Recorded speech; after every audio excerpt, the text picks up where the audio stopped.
Welcome to the AFR Saints channel, where we provide you daily content on your favorite team, the New Orleans Saints. Do us a favor and hit that subscribe button. Be sure to leave your comments below and smash that like button. Who dat?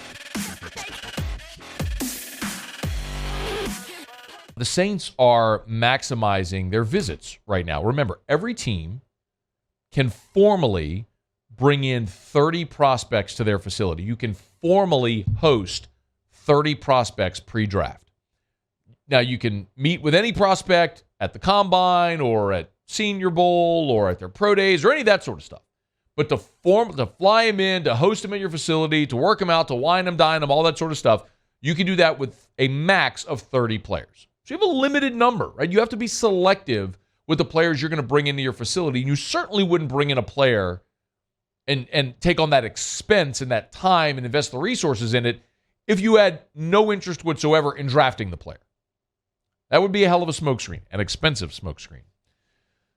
But we know the Saints brought in Hendon Hooker. Today, Tuesday, Hendon Hooker is at the Saints facility. And then there was this report from Jordan Schultz of The Score. And Jordan Schultz tweeted earlier today that Jalin Hyatt, the Biletnikoff Award-winning wide receiver from Tennessee, is following his quarterback to New Orleans. Here was the report, or the tweet from Jordan Schultz. This was at 11:39 a.m. on Tuesday. Tennessee wide receiver Jalin Hyatt is visiting the Saints tomorrow. That would be Wednesday. Hyatt won the Biletnikoff this season after catching 15 touchdowns for the Vols. He's visiting the Cowboys today. So Hyatt is in Dallas today, Tuesday, and will be in New Orleans on Wednesday visiting with the Saints. How would you feel about this if the Saints ended up pulling the trigger on Jalin Hyatt? You know, if you look at mock drafts, Jalin Hyatt is a guy that is in that same sort of grouping of players like Zay Flowers, for example, from Boston College.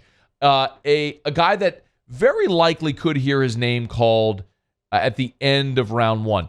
Likely not going to hear his name called in the first half of round one. And there may not be a wide receiver that goes in the top half of round one unless if it's Jackson Smith-Njigba from Ohio State. He certainly could be and likely will be the first receiver off the board, unless if there's a team that falls in love with another receiver somewhere. But, for example, Todd McShay put out a mock draft today. He's got Jackson Smith-Njigba going 11 overall. He's got Zay Flowers going 20th overall to Seattle.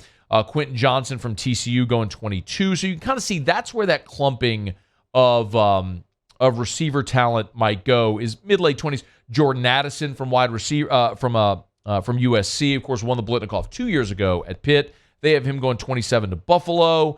And he doesn't have Jalin Hyatt. McShay doesn't have Jalin Hyatt going until the 33rd pick, which is the second pick of round 2 to the Houston Texans. So if that holds, Hyatt would, in theory, be on the board when the Saints pick at 29 and might be on the board still before the Saints pick at 40. I want to reiterate, by the way, so as far as the player, and being that we're here in SEC country, all of us saw Jalin Hyatt play this year. We saw him torch LSU in Tiger Stadium.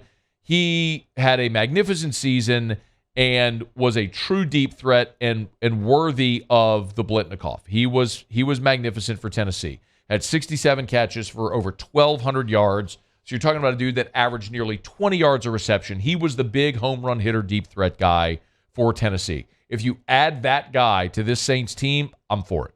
So as far as the player, right, the player himself, I'm for Jalin Hyatt being in New Orleans.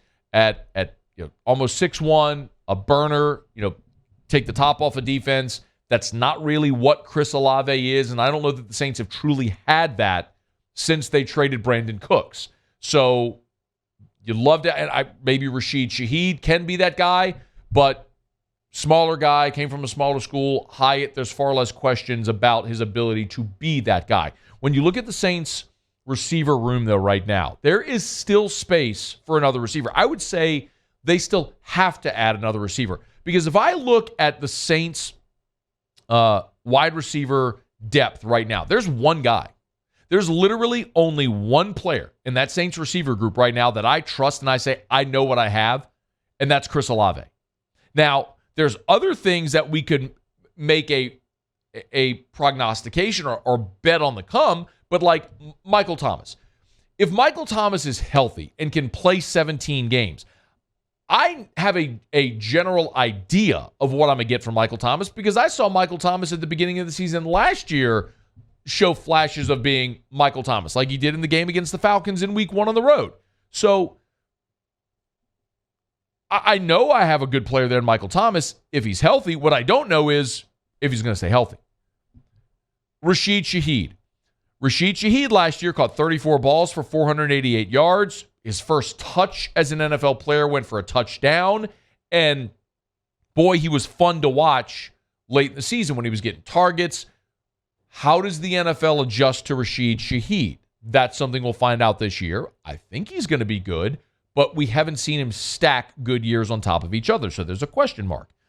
Tre'Quan Smith is under contract. You know I would rather literally swallow my sock than have Tre'Quan Smith on the Saints roster for another year. And even if he is on the roster, he's not going to do a damn thing for you offensively other than block, and they're going to try to sell you on why he's a great blocker. And my point is you can find a great blocker who can also catch the ball and doesn't gag away opportunities like Tre'Quan Smith. You just signed Bryan Edwards. Now, Bryan Edwards was an all-time career leader in everything at South Carolina, played for the Raiders with Derek Carr, so they have some synergy there. You know the quarterback likes the player.